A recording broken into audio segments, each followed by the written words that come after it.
¿Qué pedo, cabrones? Los saluda el Cuauhte Rock. Comenzamos con el Cuauhte News de esta semana. Bueno, veamos. Al fin el IFE hizo su trabajo.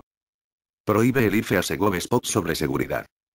Pidieron a la autoridad electoral realizar una excepción para continuar con la transmisión de mensajes. Por decisión del Instituto Federal Electoral, IFE, la Secretaría de Gobernación, Segov, no podrá transmitir mensajes sobre el combate a la inseguridad durante el período de campañas electorales.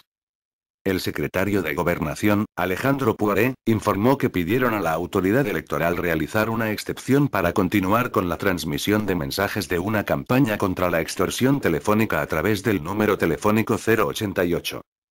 El funcionario reiteró que el gobierno federal continuará trabajando muy intensamente todos los días de esta administración y cumplirán estrictamente con lo que establece la ley que impide difundir la promoción de servidores o programas públicos. La noche de este jueves, Poiré Romero reiteró su compromiso de apoyar a las autoridades electorales para que las campañas y la jornada electoral del 1 de julio se lleven a cabo en paz y tranquilidad. Bueno. Por fin el IFE hace algo bueno. No hizo nada con el informe de gobierno adelantado del FECAL, no hizo nada en la entrevista que le hicieron en el pseudo programa de política tercer grado, no hizo nada en la intervención del Ejecutivo en el caso Casés, no anuló la elección en Michoacán a pesar de que tenían las pruebas de sobra de que los Zetas habían intervenido en ella para hacer ganador al PRI. Ya era hora de que estos cabrones hicieran algo. Pasemos a otra nota. Ayer iniciaron las campañas rumbo a la elección presidencial, y como es costumbre. Si el PRI invade con bots priistas el Twitter, era más que lógico que invadiera YouTube con sus comerciales promocionando al pendejo este. Ya todos se han de haber dado cuenta de la página principal de YouTube, qué pinche asco. Muy bien, continuemos. Antier Caca y yo, subimos unos videos. Caca subió el de las boletas sin folio. Muy bien, hablemos de eso. El folio en una boleta es muy importante en la elección, ya que sin folio, es muy sencillo suplantar votos. El folio es una forma de identificar las boletas, el lugar donde se mandaron, y demostrar la autenticidad de la boleta. Si no tienen folio, pues cualquier cabrón podrá hacer sus boletas falsas o las boletas de sobra, meterlas en urnas, y así hacer un fraude, muchísimo más fácil que en el fraude de hace 6 años. Por eso es que es tan grave, o tan peligroso para la democracia que no tengan folio. Ayer durante el santuario Rui aclaró que es muy posible que lo hagan. Pues, esperemos que no. Esta nota se dio gracias a que ayer comenzó a circular en Facebook, una imagen de una boleta sin folio y en la descripción decía lo siguiente. Esta boleta se presta a fraude ya que carece de folio, mismo que solo está en la costilla de boletas. Ya les había comentado en pasadas publicaciones que este detalle fue dejado a propósito por el IFE. Los partidos deben exigir que se incluya en la boleta ya que se presta a vacunar urnas, sustituir votos. Les recomiendo vean el video, porque vale madres. ¿Cómo es posible que el IFE está haciendo así las boletas? Eso hay que verlo, por favor compartan ese video, ahí está en el canal de Cuauhte Rock. También busquen en Twitter, el hashtag de te lo dije SDP. Y el de foto por voto. No permitamos que se chinguen la elección, por ahora les aconsejo le den seguimiento a la tercera encuesta nacional independiente. Bueno, como se dijo, ayer ya comenzaron las campañas rumbo a la presidencia de la República, podemos ver a Peña Nieto, con una super calidad en sus videos, con cámara de alta definición, con una superproducción, todo muy bien, con su copete en lo más alto que se ha podido ver. Pero, ¿y las propuestas? Cuando habla, dice que él lo va a hacer. Sí, claro, pendejo, sin ni hablar sabes. Vemos los spots de la chupina, está la pendeja hablando, las propuestas más que para convencer al pueblo son para convencer a la policía. En donde trata de convencer al pueblo, es donde presume sus logros de la SEP, de que ella fue la que hizo que la evaluación a los maestros fuera obligatoria para que pudieran educar a nuestros hijos. A ver, por favor alguien dele un chingadazo a esta pendeja. Señora, si no fue usted, fue la OCDE, no se haga pendeja por favor. Vemos el spot del Pejeman, inicia con el recuerdo de la revolución, con los 70 años de la hegemonía priista, y con estos 12 años de cagarla. Me encantaría criticarlo, bueno sí lo voy a criticar solo por una cosa, lo de la mano franca, creo que es un poco increíble que él le ofrezca a la gente que no lo quiere la mano franca. Digo, el señor siempre ha sido coherente, pero la gente que no lo conoce bien, no lo sabe. Sobre todo lo demás, sí, estuvo bien el spot. Lo quieran o no, es una buena manera de memorizar a la gente, porque tristemente memoria es lo menos que tiene el pueblo. Bueno, continuemos con esta nota del Pejeman. Acusa López Obrador a televisoras de inclinarse por Peña. El candidato de la coalición Movimiento Progresista, Andrés Manuel López Obrador, lanzó una crítica a las televisoras por la preferencia que ya mostraron en el primer día de campaña por el priista Enrique Peña Nieto. En este sentido dijo que no se puede seguir con lo mismo ya que el 90% de la población no conoce el presupuesto y el 80% no supo de los errores de Peña Nieto en Guadalajara porque una televisora no quiso informarlo hasta que presionaron las redes sociales, dijo el tabasqueño. En conferencia de prensa antes de salir a Jalisco, ofreció el pésame por la muerte de Jorge Carpizo, exdirector de la UNAM y extitular de la CNDH y PGR en la administración salinista. Después se quejó de los medios, sobre todo de la televisión, que ha hecho de él una historia negra. Es importante que se sepa, sobre todo por las condiciones del país. Aclaró que no se trata de un problema con los trabajadores de los medios, sino con los dueños que ya mostraron a quien apoya. A que hagan una protesta. No es con ustedes, todo mi respeto para ustedes, tampoco vemos a los dueños como enemigos, sino como adversarios, dijo López Obrador. El candidato de la izquierda arremetió contra Peña Nieto y lo calificó como el modelo más acabado de mercadotecnia. Es una telenovela, ironizó. Por eso dijo que no aceptan los debates, porque están vacíos. Manifestó que ojalá acepten que haya más debates, porque hay muchos temas que abordar. Iríamos sin teleprompter. No les conviene que se sepa que no tienen sustancia, son chatarra, insistió. Confió nuevamente en la gente y anunció que por eso hará más uso de las redes sociales para darle más información y opten por el cambio. Es triste, pero sí. Pasemos a otra nota. Milenio censura su propia encuesta.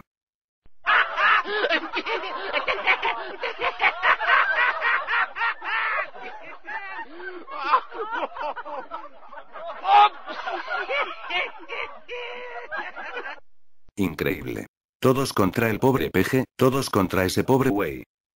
El día de ayer comenzó a circular por las redes sociales mexicanas la noticia de que el periódico Milenio había censurado una encuesta en su sitio de internet. La encuesta que Milenio removió de su sitio era sobre los candidatos a la presidencia en las elecciones del 2012 y preguntaba lo siguiente.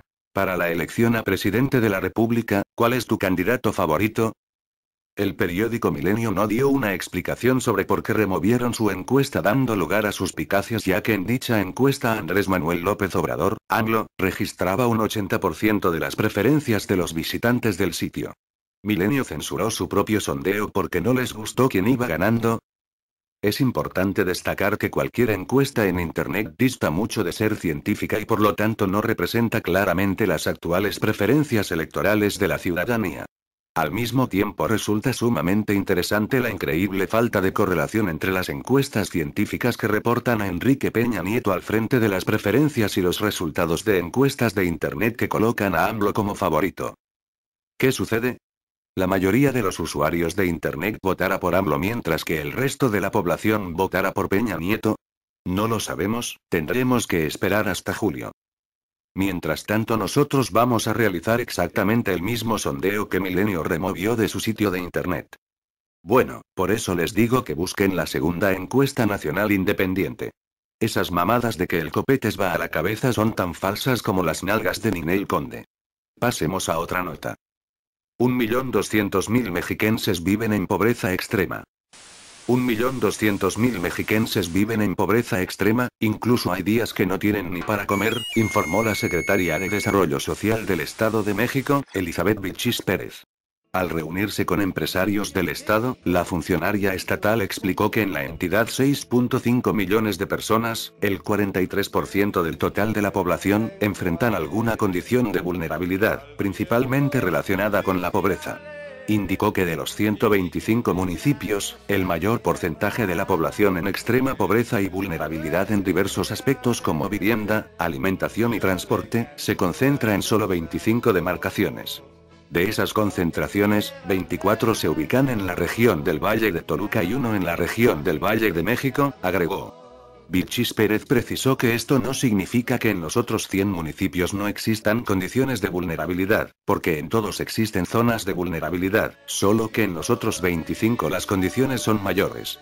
Reconoció que de 2010 a la fecha la pobreza en la entidad se ha incrementado, pero esto es el resultado de que anualmente llegan de otras entidades 230.000 personas en busca de oportunidades y en los últimos 5 años llegaron 600.000 nuevos habitantes. Lamentablemente, el 80% de estos ya venían en pobreza patrimonial, sin ingresos, sin empleo y eso incrementa sus condiciones para la pobreza extrema, apuntó. La funcionaria dijo que ante ese panorama, se trabaja para incrementar la cobertura de las políticas sociales. Puntualizó que además se busca que las condiciones de vida en todas las regiones no sean tan abismalmente diferentes, como ocurre actualmente por ejemplo en San José del Rincón y San Felipe del Progreso, en comparación con Naucalpan o Atizapán. Bueno, eso ocurre cuando pones a un copetes a gobernar. A ver si el Erubiel ya por fin se pone a chingarle, si quieren que la gente los elija es fácil, no la estén chingando. Continuemos. Van 150.000 muertos en México por la narcoviolencia, dice Panetta. El secretario de Defensa de Estados Unidos, Leon Panetta, afirmó ayer que 150.000 personas han fallecido por la violencia entre los cárteles en México. Tras reunirse con los titulares de Defensa y Marina, señaló: "Yo pienso que el número que los oficiales mexicanos mencionaron fue de 150.000".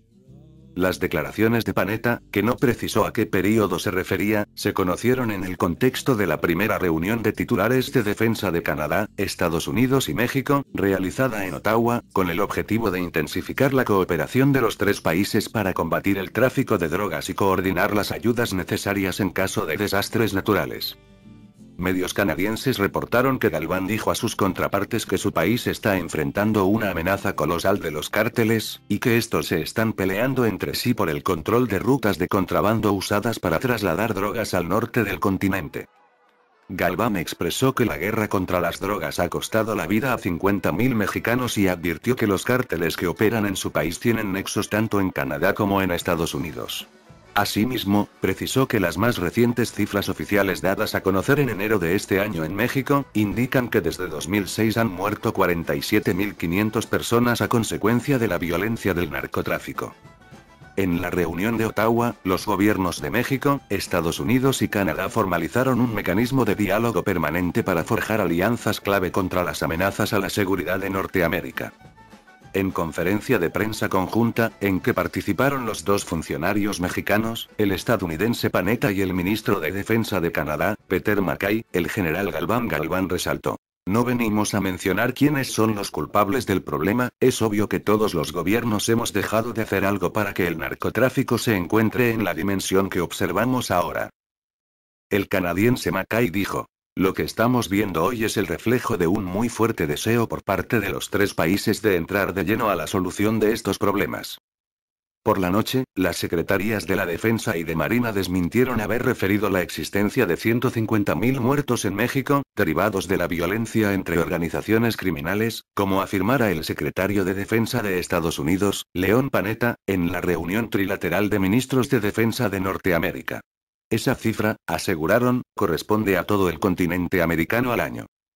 El comunicado señala: "En cuanto a los homicidios presuntamente ocurridos por la violencia entre organizaciones criminales, los participantes en esta reunión conversaron sobre alrededor de los 150.000 casos registrados en el continente americano al año, y no solo los observados en México".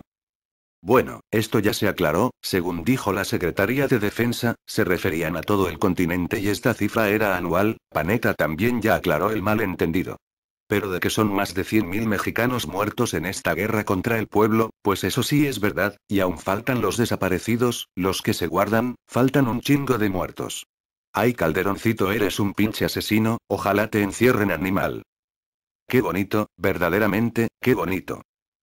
Un aplauso a la altamente corrupta Procuraduría General de Justicia del DF. Comisión de Derechos Humanos del Distrito Federal declara que hubo montaje mediático en el caso de Salvador Cabañas. En conferencia de prensa, el presidente de la Comisión de Derechos Humanos del DF, Luis González Plasencia, así como el primer visitador general de la CDHDF, Mario Patrón Sánchez, hicieron pública la Recomendación 3/2012, sobre exhibición en medios de comunicación de personas detenidas y víctimas del delito, la cual sostiene que en el caso de los trabajadores del bar la PGJDF, realizó un montaje mediático, acusándolos públicamente de participar en la agresión de Cabañas, señalando señalándolos como responsables del delito de tentativa de homicidio. En referencia al caso Cabañas, la CDHDF declaró los siguientes puntos relevantes. Como ya se señaló, la PGJDF, al no contar con suficientes elementos probatorios que le permitiera determinar los expedientes de averiguación previa, para investigar solicitó arraigar a los empleados del bar incluido Carlos Cázares. Consecuentemente, la PGJDF en los casos materia de este pronunciamiento violó el derecho a la presunción de inocencia, en agravio de los empleados del bar incluido Carlos Cázares. Por tanto, la comisión concluye que la PGJDF violó el derecho a la defensa adecuada de los empleados del bar incluido Carlos Cázares. Quedó probado que los empleados del bar incluido Carlos Cázares se encontraban privados de libertad y a disposición de distintas autoridades ministeriales de la PGJDF. La PGJDF generó un juicio social paralelo y mediático que ocasionó estigmas que repercutieron en sus distintas dimensiones debido al verse afectada su honra y reputación ante la opinión pública. En el caso de los trabajadores del bar, la PGJDF realizó un montaje mediático, acusándolos públicamente de participar en la agresión de Cabañas, señalándolos como responsables del delito de tentativa de homicidio. ¿Verdad que qué bonito? Por lo anterior, la CDHDF, en la Recomendación 3/2012, considera procedente la reparación de los daños ocasionados por las violaciones anteriores por parte de la Procuraduría, destacando varios puntos relevantes, entre ellos: se indemnice a los agraviados. Pedir una disculpa pública a los agraviados y sus familias, desmintiendo las acusaciones que se formularon públicamente en los actos de exhibición con una difusión igual a la que se dio cuando los exhibió. En atención al contenido del derecho de rectificación, por los mismos medios, intensidad y cobertura, se rectifique la información que se hizo pública en los actos de exhibición, asumir sus errores y aclarar la situación jurídica real de los agraviados. En la misma conferencia de prensa, Carlos Cázares reconoció en entrevistas la labor de la CDHDF, quien valientemente dio a conocer el sucio actuar de las autoridades del DF, tanto en su caso como en el de muchas personas más. Bueno, al parecer el subprocurador Mancera no es tan diferente de lo que es García Luna. ¡Qué pinche asco! Muy bien, pasemos a esta otra nota. Bloquean el puente internacional Reynosa, con el fin de que se retire el ejército de dicha ciudad. Los habitantes de esta ciudad fronteriza vivieron 2 horas y media de caos, luego de que grupos de personas bloquearon los principales cruceros en protesta por presuntos abusos del ejército. Los habitantes de esta ciudad fronteriza vivieron 2 horas y media de caos, luego de que grupos de personas bloquearon los principales cruceros en protesta por presuntos abusos del ejército, similares a los registrados en Monterrey con el movimiento de los tapados en 2009. Las acciones que trastocaron las arterias más importantes de la ciudad empezaron alrededor de las 15 horas, cuando señoras con niños, jóvenes y adultos bloquearon el puente internacional Reynosa Hidalgo, las salidas del Hotel El Camino, que es utilizado como cuartel por la Policía Militar Municipal, el Campo Militar, y el libramiento Monterrey-Reynosa, por Plaza Periférico y paso al puente Anzaldúas. Comerciantes de la zona comentaron que la gente arribó en transporte urbano, aparentemente propio, procedente de las colonias populares Unidos Podemos, Colosio, Ernesto Cedillo, Nopalera, Unidad Obrera, 20 de noviembre, entre otras, del sector oriente, y se apostaron en los accesos. Durante cerca de 3 horas, los manifestantes mantuvieron el cerco sobre las vialidades, generando embotellamientos vehiculares y molestia entre la ciudadanía. Los promotores de las acciones portaban pancartas en donde se leía: «Basta de abusos. Jóvenes inocentes arraigados por abuso autoritario. No más abusos de autoridad, corrupción, prepotencia. Soldados, dejen de dañar al pueblo de Reynosa, no más abusos. Basta de allanar nuestras casas sin orden de cateo. Basta ya de abuso militar», entre otros. Ahí te hablan, Calderón.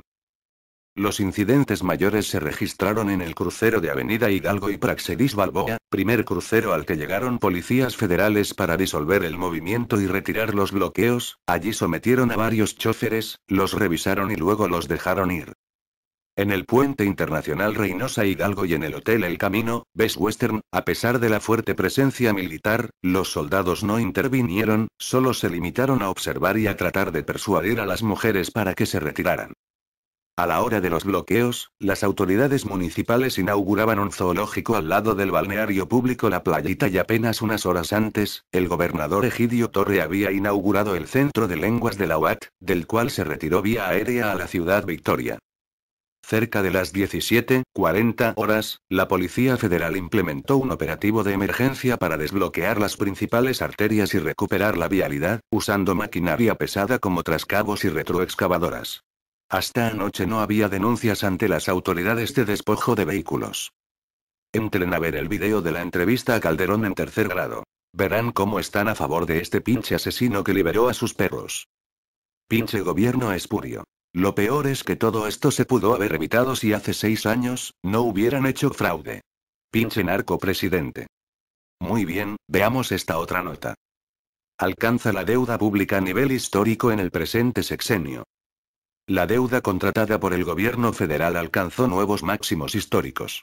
El actual gobierno federal elevó los pasivos colocados en el mercado interno y externo en una magnitud que los coloca actualmente en más del doble del registrado al inicio de la administración, de acuerdo con información oficial actualizada este viernes. El saldo de la deuda neta del sector público federal, que incluye los pasivos contratados en el mercado interno entre los intermediarios financieros y los colocados en el exterior en moneda extranjera, llegó en febrero de este año a 4.813.770 millones de pesos. Esa cantidad superó en 142% a la registrada en diciembre de 2006, cuando se situó en 1.985.812,1 millones de pesos, reportó la Secretaría de Hacienda y Crédito Público, SHCP. Las deudas interna y externa son equivalentes a 34% del Producto Interno Bruto, PIB, de 2011, que fue de 14.151.600 millones de pesos. En particular, el endeudamiento externo del sector público llegó en febrero de este año a 115.870 millones de dólares, cantidad superior en 145,24% a la registrada al inicio de la actual administración, que fue de 47.247 millones de dólares en diciembre de 2006. Pasa de 1,4 a 3,2 billones de pesos la deuda pública interna. La deuda interna del sector público creció en febrero pasado a un nuevo máximo de 3.321.607,4 millones de pesos, cantidad superior en 125% a la registrada al inicio de la actual administración federal, en diciembre de 2006, cuando se situó en 1.471.714 millones de pesos, dio a conocer la Secretaría de Hacienda y Crédito Público.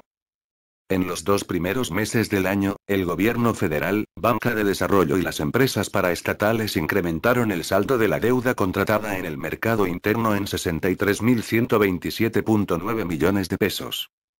El endeudamiento del sector público generó, en los 2 primeros meses de este año, un costo financiero, representado por el pago de intereses y comisiones a los acreedores, por 26.100 millones de pesos, cantidad superior en 11,5% en términos reales al primer bimestre de 2011, informó la dependencia. La mayor carga financiera durante el bimestre fue ocasionada, principalmente, por la depreciación del peso frente al dólar, que elevó el costo en moneda nacional de la deuda que está contratada en divisas extranjeras. El monto de intereses y comisiones pagadas por los contribuyentes como costo financiero de la deuda del sector público es, en términos comparativos, ligeramente mayor al déficit fiscal reportado para el primer bimestre de este año, que fue de 24.300,9 millones de pesos, de acuerdo con información de la SHCP. A la par de la deuda contratada en el mercado local, la deuda externa del sector público también fue en aumento en los primeros 2 meses del año, mostró la información de la SHCP. En febrero, este pasivo llegó a 115.870 millones de dólares, cantidad superior en 2.238,4 millones de dólares a la registrada al cierre de 2011. Esta variación representó un aumento en el período de 1,96%. En febrero de este año, el balance público, que es la diferencia entre los ingresos y gastos, mostró un déficit de 24.300 millones de pesos. Sin embargo, el balance antes del pago de intereses de la deuda fue superavitario en 8.000 millones de pesos. Si se excluye el dinero destinado a la inversión de petróleos mexicanos, Pemex, el balance público fue superavitario en 4.300 millones de pesos, informó Hacienda. Bueno, cerremos con esta última nota. La tercera encuesta, que ya salió, por fin. Muy bien. Olviden lo de la segunda encuesta, ya salió la tercera. Los dejo con un fragmento del video, ahí les dejaré el enlace en la descripción así como de todas las demás notas. Suscríbanse. Soy Jonathan Pérez, bienvenidos a los resultados de la tercera encuesta nacional independiente, resultados correspondientes al mes de marzo. Consolida Andrés Manuel López Obrador su posición de liderazgo en la contienda presidencial. Peña Nieto sube y Josefina Vázquez Mota baja. En la tercera encuesta nacional independiente, Andrés Manuel López Obrador consolida su liderazgo con una ventaja de casi 7 puntos en el apartado de voto general y 9 puntos en el apartado de voto definido sobre su más cercano competidor en la contienda por la presidencia de la República. Los datos que se muestran a continuación provienen de una encuesta en plazas públicas, no viviendas, de alcance nacional sobre una muestra de 1.300 casos que se llevó a cabo entre los días 16 a 21 de marzo. En el apartado de voto general, es decir, tomando en cuenta el voto no definido, Andrés Manuel López Obrador obtiene el 30.48% de las intenciones de voto, 4 puntos más de los que tenía hace un mes, donde obtuvo 26.55%, recuperando así su racha negativa del mes anterior, donde perdió un punto en las preferencias. Enrique Peña Nieto logra el 23.87% de las preferencias, recuperando así los 3 puntos perdidos del mes pasado, donde obtuvo 20.17%. De esta manera, Peña Nieto recupera la segunda fuerza en las preferencias electorales. Josefina Vázquez Mota se ubica abajo de Peña Nieto con 20.40% de las intenciones de voto, dejando de crecer como sí lo hizo en el mes de febrero, pero no bajando de manera extrema, ya que no pierde ni un punto de lo logrado en el mes pasado. El candidato que más crece en el mes de marzo es López Obrador, quien incrementó su intención de voto de 20.55% en el mes de febrero a 30.48% en el mes de marzo, es decir, 3.93 puntos más. En la encuesta del mes de marzo se midió la intención de voto para el cuarto candidato presidencial. Gabriel Cuadri alcanza el 0.58% de las preferencias en el apartado de voto general y el 0.77% en el apartado de voto definido. Otro dato importante es que la población que no ha decidido su voto pasó de 32.55% en el mes de febrero a 24% en el mes de marzo. Es decir, en marzo, 8% de la población que en febrero decía no tener su voto definido, decidió votar por alguno de los candidatos. En términos generales, los 8 puntos que se definieron se reparten en la siguiente manera: 3.93 puntos para López Obrador y 3.70 puntos para Enrique Peña Nieto.